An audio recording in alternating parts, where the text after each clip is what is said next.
Assalamualaikum warahmatullahi wabarakatuh. Selamat pagi anak-anak. Hari ini kita masuk ke pertemuan ke-11 di kuliah personal selling. Sebelum saya memulai menjelaskan topik minggu ini, seperti biasa, saya ingin bertanya, apakah kalian masih ingat yang telah kalian pelajari di minggu lalu? Nah, di minggu lalu kita telah belajar tahap approach atau mendekati konsumen.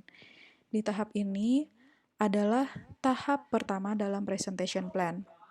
Saat salesperson melakukan approach ke konsumen, misi terbesar salesperson yang perlu dikejar selain membangun hubungan baik dan mendapat perhatian penuh konsumen adalah melakukan transisi dari approach ke need discovery.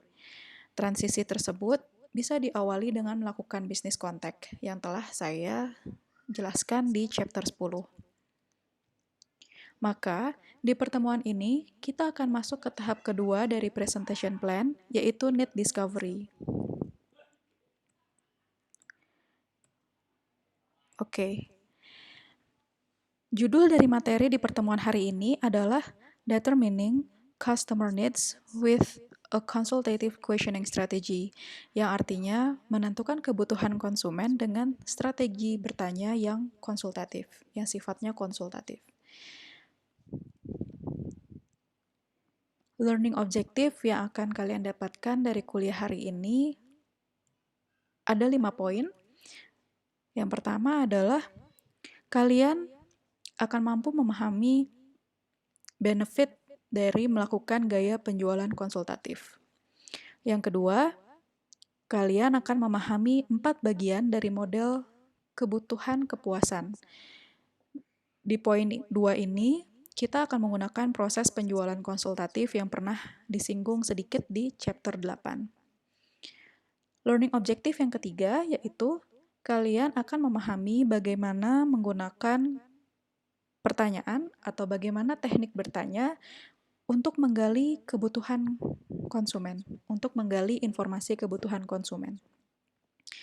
Lalu LO yang keempat adalah kalian akan memahami perlunya active listening dan pertanyaan yang sifatnya mengkonfirmasi.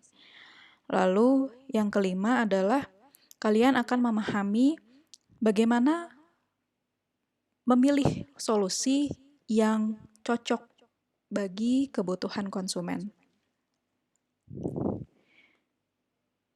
Seperti biasa, referensi yang saya gunakan adalah buku Selling Today, Partnering to Create Value, karya dari Manning dan kawan-kawan. Khususnya saya gunakan di chapter 11. Nah, kalau tadi di awal saya telah membahas bahwa kita masuk ke need discovery yang merupakan tahap kedua dari 6 presentation plan setelah approach. Sebelum saya membahas lebih lanjut tentang hal tersebut, ternyata need discovery ini sebenarnya sangat erat kaitannya dengan consultative selling strategy atau strategi penjualan yang sifatnya konsultatif, yang saya lupa kalau nggak salah chapter 3 atau chapter 4 saya pernah menyinggung tentang consultative selling strategy ini secara singkat. Nah, sebenarnya kenapa sih consultative selling strategy ini diperlukan bagi salesperson di zaman sekarang? Karena pada dasarnya consultative selling strategy ini, gaya penjualan ini dipercaya dapat menambahkan value bagi konsumen yang sangat dibutuhkan di era informasi hari ini. Nah, value-nya seperti apa saja? Yang pertama adalah increase customer satisfaction, atau gaya penjualan ini bisa meningkatkan kepuasan konsumen. Kenapa? Pelanggan lebih suka membeli solusi yang benar-benar memenuhi kebutuhan mereka. Solusi yang tepat bagi pelanggan dapat menambah nilai, memaksimalkan kepuasan, dan menentukan terjalinnya hubungan partnership. Sehingga nantinya di masa yang akan datang, pembelian berulang yang dilakukan oleh konsumen pun berpeluang besar untuk terjadi. Nah, seringkali solusi yang tepat yang ditawarkan ke pelanggan akan memiliki konsekuensi harga yang lebih mahal dibandingkan kompetitor. Dan harganya yang lebih mahal ini bisa jadi tidak sesuai dengan ekspektasi pelanggan. Mungkin pelanggan lebih berharap mendapatkan harga yang lebih murah. Namun, dengan adanya added value atau nilai tambah, maka harga mahal tersebut sebenarnya dapat diterima oleh konsumen. Nah, seringkali pelanggan ini tidak mendapatkan kepuasan pembelian karena tidak mendapatkan apa yang ditawarkan di awal oleh salesperson. Nah, tentunya jika salesperson yang baik ini tentunya bisa menghindari ketidakpuasan dari konsumen tersebut. Kenapa? Karena salesperson itu mampu mendiagnosa masalah konsumen dan memberi solusinya. Nah, kemudian value atau kelebihan yang kedua dari gaya penjualan yang konsultatif ini adalah bisa menyebabkan more sales closed, artinya meningkatkan closing. Closing ini adalah penjualan terjadinya penjualan yang sebenarnya. Nah, banyaknya waktu yang dihabiskan salesperson untuk menyelesaikan masalah pembelian pelanggan akan menentukan keberhasilan closing sales. Pada dasarnya, pembeli merasa resisten atau enggan dengan setiap proses penawaran penjualan. Sehingga, untuk salesperson yang mampu memahami kebutuhan konsumen dengan baik dan bisa mengkonfigurasi atau menyesuaikan solusi bagi setiap konsumennya, setiap individu konsumennya, sehingga peluang untuk menciptakan nilai tambah bisa terjadi tidak hanya untuk pelanggan, tapi juga untuk perusahaan. Dalam arti, lebih sering terjadi closing. Nah, selain itu, tentunya pembeli pun tidak lagi enggan atau objek atau menolak ya terhadap proses penjualan dari salesperson. Karena salesperson itu dinilai mampu untuk memberikan solusi yang tepat bagi konsumennya. Nah, kelebihan yang ketiga dari konsultative sales ini adalah bisa menyebabkan fewer order cancellations and fewer returns. Artinya apa? Pesanan yang dibatalkan jumlahnya akan sedikit, kemungkinan terjadinya akan menurun, dan juga pengembalian produk pun juga akan menurun. Ingat, sekalinya pelanggan merasa kecewa dalam proses jual beli, maka besar peluangnya terjadi pembatalan order. Dan sebenarnya peluang ini seperti yang saya bilang tadi, bisa diperkecil dengan melakukan gaya penjualan konsultatif. Selain itu, pelanggan yang kecewa bisa jadi ia akan melakukan return atau pengembalian produk, entah nanti mereka meminta diganti dengan produk baru atau mungkin pengembalian uang, tapi yang jelas pengembalian produk ini bisa menjadi beban tambahan bagi bagi perusahaan dan memperkecil profit perusahaan. Nah, kelebihan yang keempat dari konsultative sales ini adalah increase repeat business dan referrals. Seperti yang sempat saya singgung di awal, bahwa pembelian yang berulang sangat diperlukan oleh perusahaan.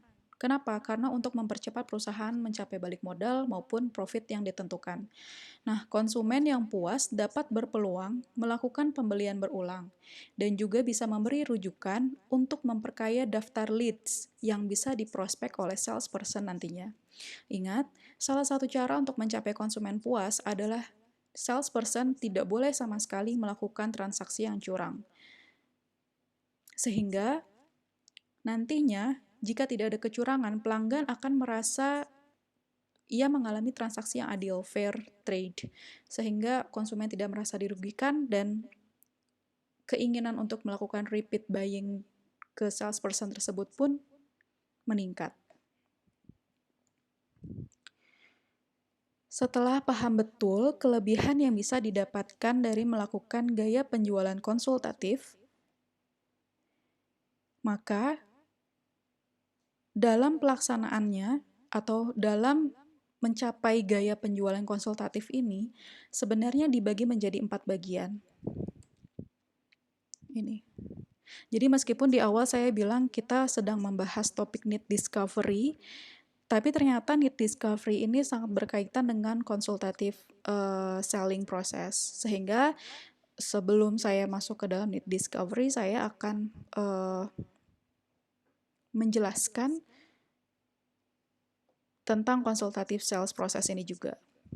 Nah, kita akan membahas satu persatu. Yang pertama, need discovery ini sendiri.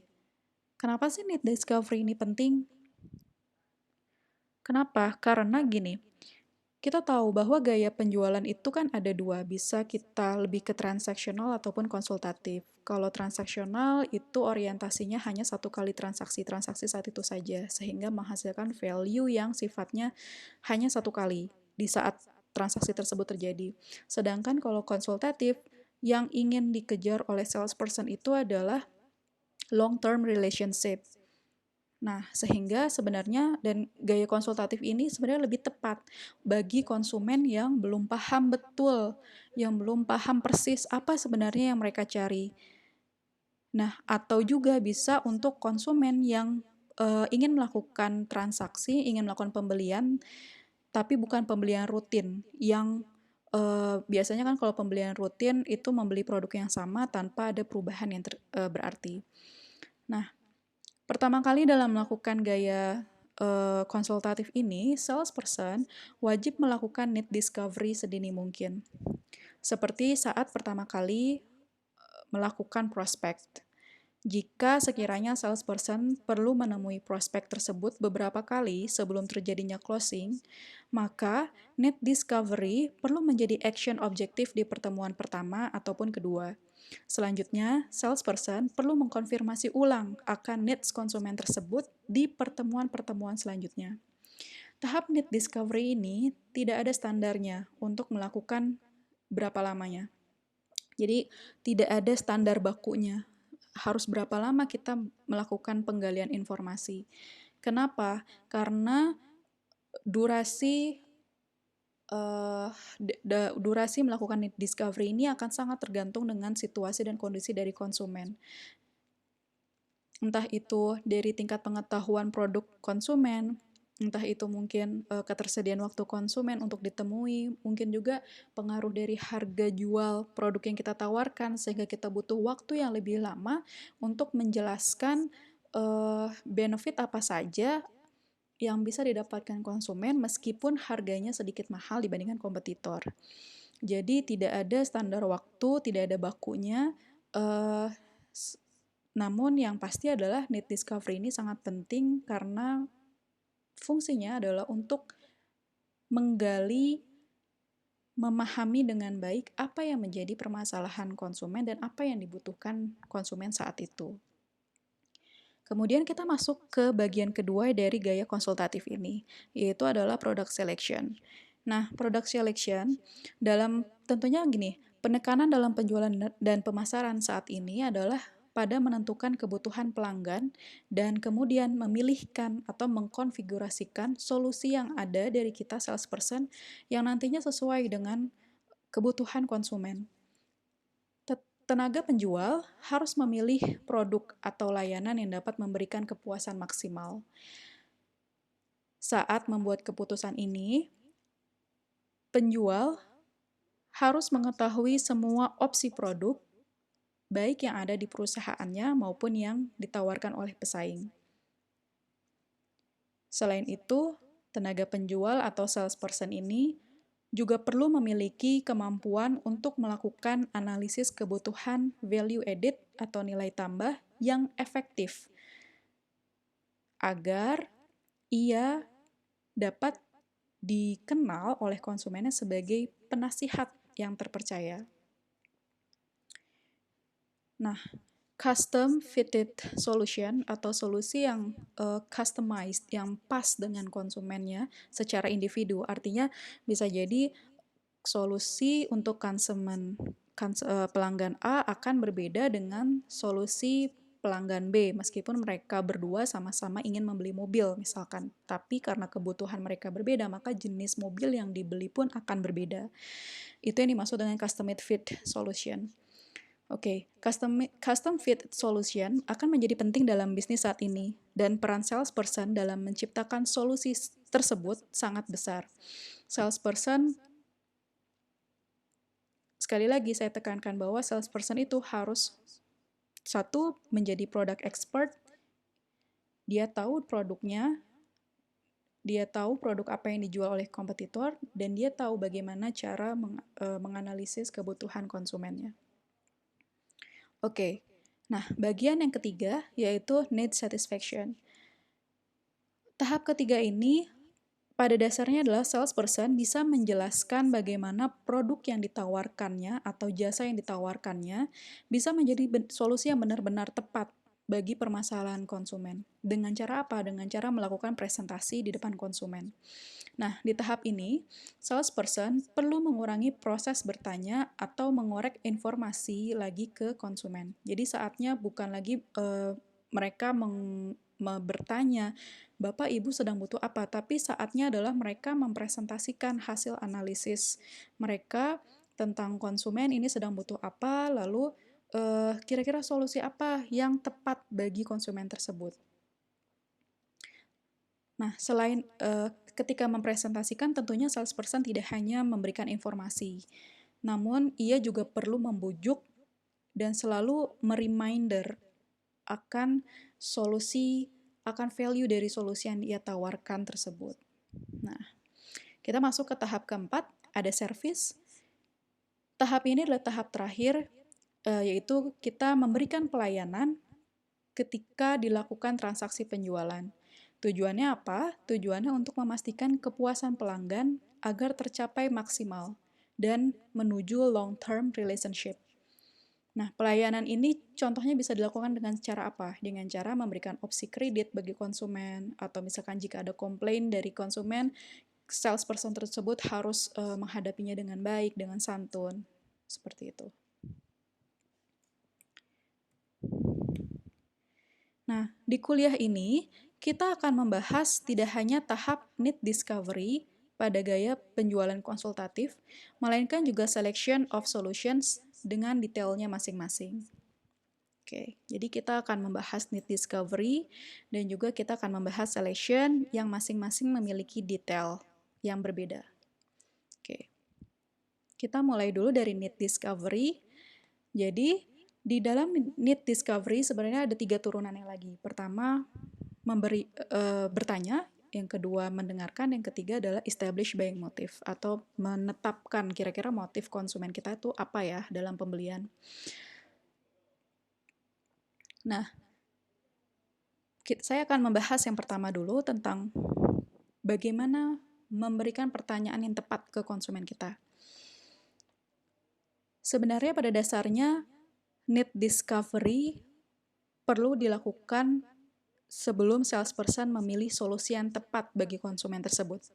Sama halnya dengan dokter dan pengacara yang mungkin membantu pasien ataupun klien hukumnya dengan cara mendiagnosis dulu atau bertanya dulu masalahnya ada di mana sebelum nantinya mereka, baik dokter maupun pengacara itu memberikan resep yang tepat ataupun bantuan hukum yang benar dibutuhkan oleh kliennya. Oke.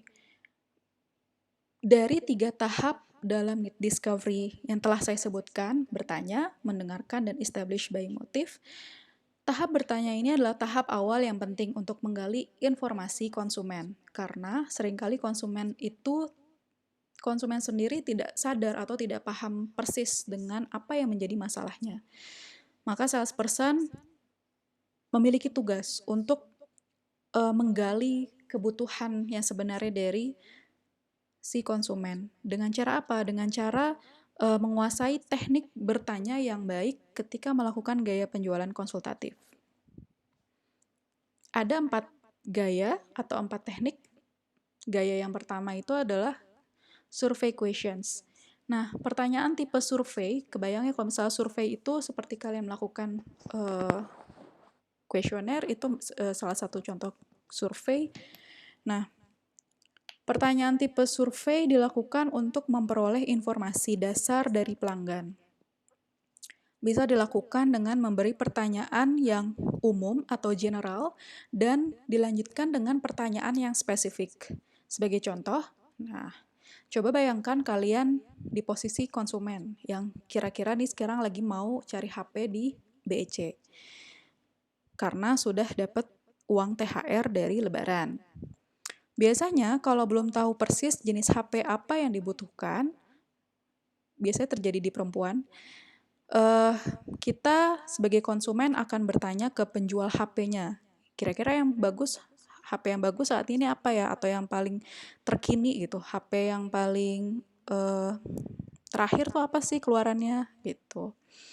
Nah, contoh pertanyaan general atau pertanyaan umum yang diberikan oleh penjual HP tersebut, jadi penjual HP itu di posisi salesperson, dia akan bertanya ke kita sebagai konsumen, kira-kira dia bisa aja bertanya seperti ini, kakak lagi cari HP apa?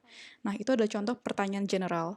Sedangkan pertanyaan survei yang lebih spesifik itu adalah, kakak lagi cari HP kisaran harga berapa? Nah, dari dua pertanyaan tersebut, terlihat ada perbedaan. Kalau pertanyaan yang general, itu akan memberikan kesempatan untuk konsumen mendeskripsikan kebutuhannya seluas-luasnya.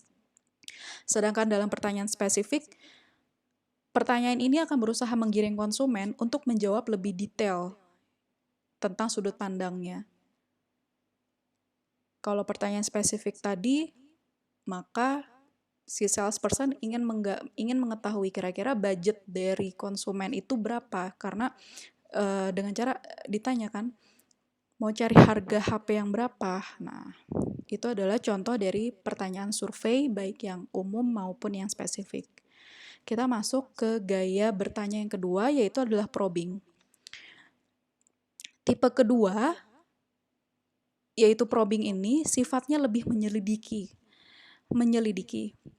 Nah, dari teknik ini, salesperson dapat memahami apa yang menjadi pain atau keluh kesahnya konsumen. Kemudian juga salesperson bisa tahu implikasinya apa sih kalau misalkan dia pengen beli produk HP yang mahal atau mungkin yang murah gitu. Lalu salesperson juga bisa mengetahui lebih dalam kira-kira bukan hanya kondisi keuangan tapi kondisi pembeliannya. Entah itu misalkan ternyata dalam pengambilan keputusan konsumen tersebut yang ngebayarinnya itu adalah orang tuanya gitu. Atau misalkan ternyata konsumen kita tidak punya kemampuan untuk bayar cash, tapi ya hanya bisa mampu bayar kredit. Nah, seperti itu kondisi pembeliannya kurang lebih. Nah, contoh pertanyaannya seperti apa? Kalau misalkan masih ya konteksnya dalam membeli HP, saya lanjutkan. Contoh pertanyaan itu adalah mungkin salesperson-nya itu akan bertanya, kakak lebih suka pakai HP yang RAM-nya berapa? 2 GB, 3, atau 4?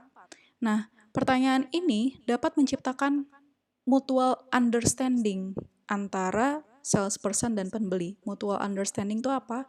Artinya antara salesperson dengan pembeli sama-sama paham apa sih sebenarnya yang menjadi masalah gitu bagi konsumen.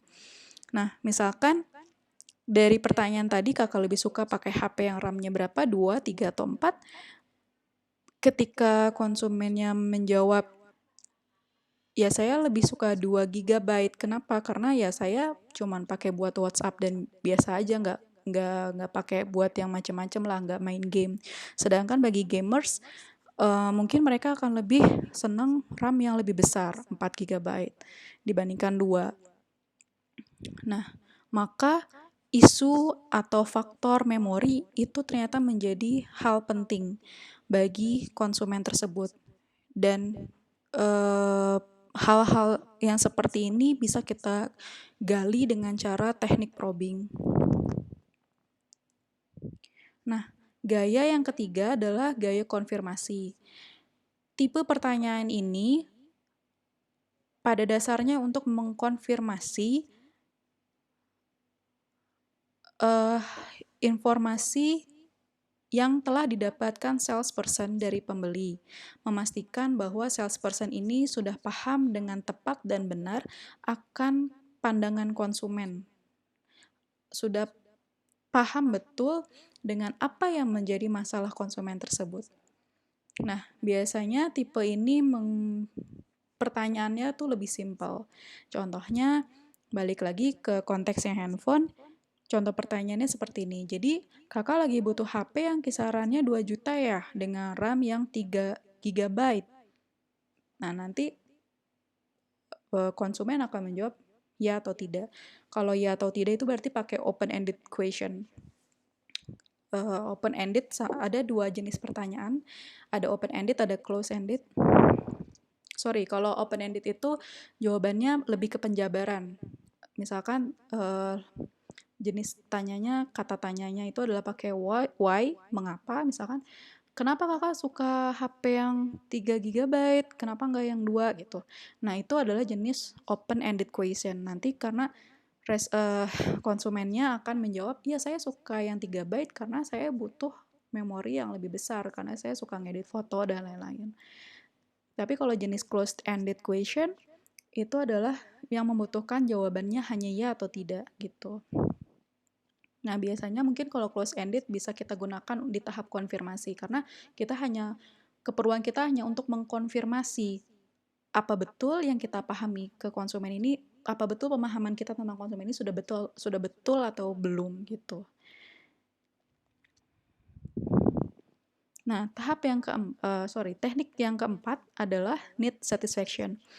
Pertanyaan survei, penyelidikan, dan konfirmasi yang telah saya sebutkan tadi sebenarnya hanya fokus pada pemahaman dan klarifikasi masalah pelanggan. Sedangkan di teknik bertanya yang terakhir ini, need satisfaction, lebih fokus kepada membantu prospek melihat bagaimana produk atau layanan kita bisa memberikan solusi terhadap masalah yang konsumen hadapi. Nah, kesempatan untuk closing dengan menggunakan need satisfaction question ini akan bisa meningkat. Kenapa? Karena salesperson mampu membungkus penawaran atau solusinya dengan cara yang menyenangkan. Contoh misalkan gini, kakak mau nggak HP Oppo yang RAM-nya 3 GB, tapi harganya memang 3,1 juta, lebih mahal lah sedikit, misalkan 200.000 gitu. Dari maksimal budget konsumen itu misal 2,9. Tapi dengan harga 3,1 ini kakak sebenarnya udah dapat free pasang Gorilla Glass gitu, atau dapat casing, atau mungkin dapat memory card. Jadi nanti HP-nya bisa lebih awet, terus atau kakak nggak usah perlu balik-balik lagi ke toko untuk nambah memori dan lain-lain. Nah, itu adalah penawaran yang sifatnya bisa jadi memberikan lebih menyenangkan gitu untuk diterima oleh konsumen, karena ada benefit lebih yang bisa ia dapatkan. Oke. Ini adalah contoh lain dari teknik bertanya, survei, probing, confirmation, dan need satisfaction. Nanti bisa kalian baca. Oke, saya masuk ke slide selanjutnya. Kita masuk ke tahap kedua dari need discovery, yaitu adalah listening and knowledge customer response.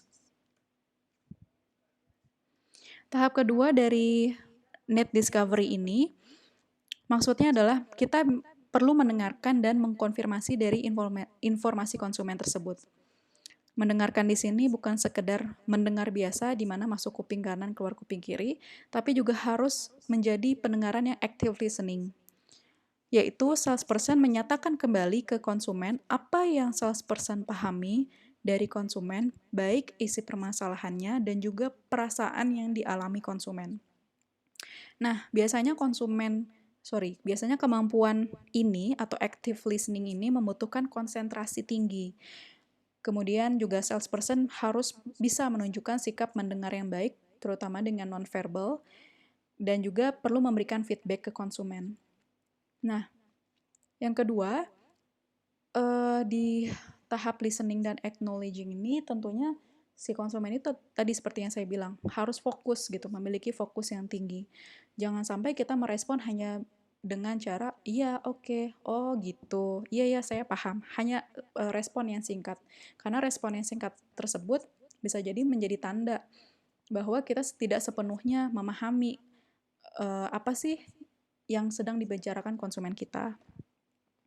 Kalau bisa kita justru menunjukkan dengan baik dengan nonverbal tadi, dengan emosi, dengan raut wajah kita, dengan ketertarikan kita, bahwa kita benar-benar mendengarkan apa yang sedang diceritakan konsumen. Nah, yang ketiga, kita juga bisa memparaphrase. Memparaphrase itu adalah kita menceritakan kembali kata-kata konsumen dengan kata-kata kita sendiri gitu. Dengan cara ini, konsumen nantinya sebenarnya bisa tahu, mengira-ngira nih kira-kira salesperson tersebut benar paham nggak ya dengan cerita saya gitu. Karena dengan paraphrase itu kan kemampuan kita bercerita kembali dengan menyusun pemahaman kita tentang konsumen dengan gaya bahasa kita sendiri. Nah, yang keempat itu adalah take notes. Artinya salesperson juga bisa mencatat informasi dengan informasi konsumen. Dengan pencatat, sebenarnya proses ini juga bisa meningkatkan memori kita terhadap info dari konsumen tersebut. Itu adalah 4 cara yang bisa kita lakukan untuk mencapai listening dan acknowledging yang baik. Nah, untuk tahap ketiga dari need discovery, yaitu establishing buying motive, tidak akan saya jelaskan di sini karena saya telah menjelaskannya di chapter 8. Oke, kita masuk ke selection of the solution. Ini adalah bagian yang kedua dari gaya konsultatif. Setelah need discovery, ada selection solution, kemudian nanti ada need satisfaction atau presentasi, dan yang terakhir adalah service. Nah, kita masuk yang kedua, selection of the solutions, artinya pemilihan solusi. Setelah mengetahui apa yang menjadi masalah konsumen di need discovery, maka salesperson perlu memilih solusi mana yang sekiranya tepat bagi konsumen tersebut. Pertama, salesperson bisa melakukan atau bisa mencari benefit mana sih yang sekiranya cocok bagi customer yang sedang kita hadapi. Apakah dengan cara pertama sekedar memenuhi kebutuhannya, itu bisa cocok dengan buying motifnya, atau mungkin konsumen kita itu adalah konsumen yang fokus dengan cluster of satisfaction. Kalau masih ingat di chapter 7, cluster of satisfaction atau sumber kepuasan itu bisa berasal dari tidak hanya produk, tapi juga berasal dari salesperson dan juga perusahaan penjualnya. Nah, selain itu, salesperson juga bisa fokus menonjolkan value dari tiap dimensi produknya. Seperti yang sudah dibahas juga di chapter 7, value dimension itu kan ada generic, expected, value added, dan potential product. Ini adalah cara-cara yang bisa salesperson lakukan dalam rangka mencocokkan benefit yang ia punya dari produk atau jasa yang ia tawarkan dengan buying motive si konsumennya. Oke. Kita masuk ke tahap kedua dari selection of the solution, yaitu product configuration. Nah, salesperson ini perlu mengkonfigurasikan solusinya ke konsumen agar benar-benar tercipta customized. Artinya benar-benar tercipta fit untuk cocok betul dengan konsumen tersebut. Sebagai contoh, mungkin contoh yang mudah adalah jika kalian punya bisnis WO atau wedding organizer, maka kalian sebagai salesperson harus mempertimbangkan selera, mulai dari selera makanan, yaitu catering, terus mungkin musik, MC, konsep dekor, dan lain-lain yang bisa jadi bermacam-macam gitu, yang sangat bervariasi hanya untuk memenuhi satu orang konsumen. Misalkan satu orang konsumen tersebut, saya pengen cateringnya dari catering A, kemudian saya pengen musiknya yang nuansa pop, atau mungkin dangdut, dan lain-lain. Itu kan nanti akan sangat salesperson ini harus mampu bisa mengkonfigurasikan keinginan si konsumennya sehingga menjadi satu kesatuan layanan yang baik dari si WO tersebut. Oke. Nah, kita masuk ke tahap yang ketiga dari selection of the solution, yaitu adalah recommending solutions itu sendiri. Nah, ingat, di akhir dari tahap pemilihan solusi, salesperson harus memiliki output akhir, yaitu memberikan rekomendasi apa nih yang kira-kira cocok bagi salesperson, yang kira-kira cocok bagi konsumennya. Nah, ada 3 jenis rekomendasi yang bisa ditawarkan. Yang pertama adalah customer buys immediately. Ini bisa terjadi ketika konsumen kita memang memiliki product knowledge yang baik terhadap barang yang kita tawarkan. Dan juga ia mungkin tidak terlalu resisten dengan si salesperson-nya. Sehingga ketika salesperson baru menawarkan pertama kali atau memperkenalkan solusinya, maka konsumen tersebut langsung setuju dan membeli produk tersebut. Nah, itu adalah skenario rekomendasi yang pertama. Sedangkan rekomendasi yang kedua itu adalah salesperson mungkin perlu melakukan presentasi di depan konsumennya. Skenario ini terjadi ketika konsumen belum memiliki produk knowledge yang baik. Ia tidak paham persis masalahnya di mana atau masalah kebutuhannya itu sebenarnya apa, sehingga ia perlu paparan benefit yang lebih dalam dari salesperson sebelum nantinya akhirnya menuju closing. Nah, rekomendasi yang ketiga adalah recommend another source. Ini bisa saja terjadi ketika ternyata dari opsi yang kita punya ternyata tidak ada yang cocok dengan kebutuhan konsumen tersebut. Tidak ada yang bisa menjawab atau memenuhi kebutuhan konsumen tersebut. Hanya bisa mungkin dipenuhi oleh kompetitor kita. Nah, jika terjadi kasus seperti ini, salesperson yang baik adalah dengan profesional ia mengatakan bahwa saat ini mungkin kami belum bisa membantu, tapi Anda mungkin bisa menemukan produk atau service yang lebih tepat yang bisa menjawab kebutuhan Anda dengan produk dari perusahaan B, Mbak, gitu, dari perusahaan lain gitu. Kenapa hal ini perlu juga dilakukan? Karena ingat pada dasarnya adalah kita berusaha menjadi partner bagi konsumen kita. Kita memberikan memberikan gaya konsultatif, artinya kita sebagai konsultan. Tidak melulu bahwa pada akhirnya produk kita memang bisa menjawab kebutuhan konsumen tersebut. Kalau faktanya memang tidak bisa, ya berarti kita bilang tidak bisa. Nah, ini adalah contoh dari rekomendasi solusi yang bisa ditawarkan salesperson ke konsumennya.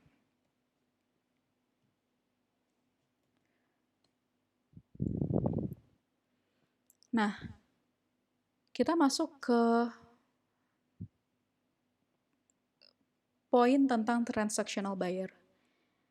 Perlu dipahami ya, bahwa gaya penjualan yang dijelaskan dari awal itu adalah gaya penjualan konsultatif, yang perlu menyesuaikan atau yang perlu mampu menyesuaikan dengan kebutuhan tiap konsumen. Karena ingat, kebutuhan tiap konsumen di zaman sekarang itu sebenarnya berbeda-beda. Kita harus melihat mereka sebagai per individu.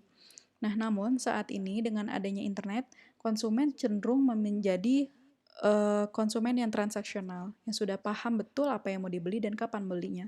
Sehingga mungkin bagi pembelian transaksional ini adalah mereka berharap bisa mendapatkan salesperson yang memberi layanan konfigurasi produk solution seperti di isu harga maupun juga jasa pengiriman. Dan jika kita melakukan transactional relationship, sekali lagi diingat bahwa transactional relationship ini hanya tujuannya tuh hanya bisa mendapatkan nilai yang hanya bisa didapatkan saat itu saja, saat transaksi terjadi. Namun kalau consultative relationship, kita sebenarnya sedang menyicil hubungan yang baik dengan konsumen secara jangka panjang. Dan tentunya itu bisa menjadi dasar fondasi yang stabil, dasar fondasi bisnis yang stabil bagi perusahaan kita. Nah, sedangkan di gambar yang sebelah kanan ini, gambar yang kanan ini menceritakan seberapa besar sih keterlibatan yang dilakukan oleh konsumen dan salesperson. Kalau kalian lihat di tahap need discovery, konsumen ini memberikan keterlibatan atau involvement yang sangat besar dibandingkan tahap-tahap selanjutnya. Kenapa? Karena pada tahap ini sebenarnya ialah yang menjadi sumber informasi, maka ia akan lebih banyak bercerita, lebih banyak membuka diri lah, memberikan informasi kepada salesperson tentang kira-kira apa ya permasalahan dia yang sedang ia alami gitu. Nah, sedangkan nanti ketika masuk ke tahap selection product maupun ke tahap need satisfaction atau presentation, prospek atau pembeli kita ini secara berangsur akan menurun keterlibatannya. Justru salesperson lah yang lebih banyak perannya di situ. Ketika need discovery, salesperson tidak banyak terlibat. Ia lebih banyak diam, mendengarkan apa yang menjadi keluh kesah konsumen. Kenapa? Karena itu adalah tahap diagnosa. Di tahap diagnosa tentu kita tadi seperti yang telah saya ceritakan di awal, kita perlu memancing dengan pertanyaan, tapi kemudian setelahnya adalah kita harus lebih banyak mendengarkan, active listening. Nah, setelah tahu masalahnya konsumen apa, maka nanti peran salesperson akan meningkat ketika masuk ke selection of the product. Karena dialah yang di sini peran penting dia. Kira-kira menilai dari produk yang saya punya, apakah benar bisa menjawab masalah konsumen. Yang ujungnya nanti diharapkan bisa memberikan rekomendasi solusi produk ke konsumen. Nah, ketika masuk ke tahap need satisfaction atau presentation, salesperson ini memiliki peran yang sangat besar. Karena ialah di si salesperson inilah yang melakukan presentasi. Dia memaparkan dengan detail rekomendasi apa yang bisa ia berikan ke konsumen. Seperti itu. Nah, dalam melakukan need discovery dan selection solution, ingat kita perlu melakukan perencanaan yang matang sebelum eksekusi. Nah, di gambar ini bisa merangkum apa saja yang perlu salesperson siapkan sebelum eksekusi dan apa yang menjadi perhatiannya ketika saat eksekusi, ketika eksekusi berlangsung. Kalian bisa nanti baca sendiri lebih detail, tapi kurang lebih ini telah merangkum apa yang telah saya jelaskan dari slide sebelumnya. Oke, kita telah tiba di akhir materi. Silahkan, jika nanti kalian merasa ada yang perlu didiskusikan, kalian bisa menyampaikannya melalui forum Q&A di e-learning Polban. Nah, tapi sebelum saya menutup kuliah hari ini, kita bisa melakukan review semua penjelasan yang tadi telah saya berikan ke kalian telah mencakup 5 learning objectives ini. Yang pertama tadi benefit, ada 4 benefit. Meningkatkan sales, meningkatkan satisfaction, mengurangi return product, meningkatkan repetitive buying. Terus yang kedua ada 4 bagian dari need satisfaction model. 4 bagiannya itu adalah tadi ada need discovery, selection process, terus need satisfaction, dan servicing. Terus yang ketiga ada tentang bagaimana teknik bertanya untuk menggali kebutuhan konsumen. Teknik bertanyanya ada 4. Ada survei, ada probing, ada confirmation, dan juga ada need satisfaction. Yang keempat, urgensi atau pentingnya dari active listening itu apa gitu. Setelah tadi kita melakukan proses bertanya, maka dilanjutkan proses mendengarkan di dalam tahap need discovery. Itu selalu yang kelima, setelah kita beres melakukan need discovery, kita masuk ke tahap selection solution untuk nantinya memberikan rekomendasi. Nah, bagaimana cara melakukan seleksi solution ini telah saya jelaskan tadi, yang akhirnya adalah memberikan rekomendasi. Oke. Nah, seperti janji saya di minggu lalu, bahwa untuk mengetahui apakah kalian sudah memahami betul isi chapter 10 dan 11 dengan baik, saya akan memberikan kuis. Kuisnya ini bisa kalian akses di e-learning Polban. Hari ini, hari Senin, tanggal 27 April, saya berikan kalian kesempatan, batas waktu untuk mengisi kuis ini dari jam 10 sampai jam 11.59 malam. ketentuannya lebih detail seperti apa, silahkan dibuka di e-learning Polban. Seperti itu, terima kasih cukup dari saya. Terima kasih. Assalamualaikum warahmatullahi wabarakatuh.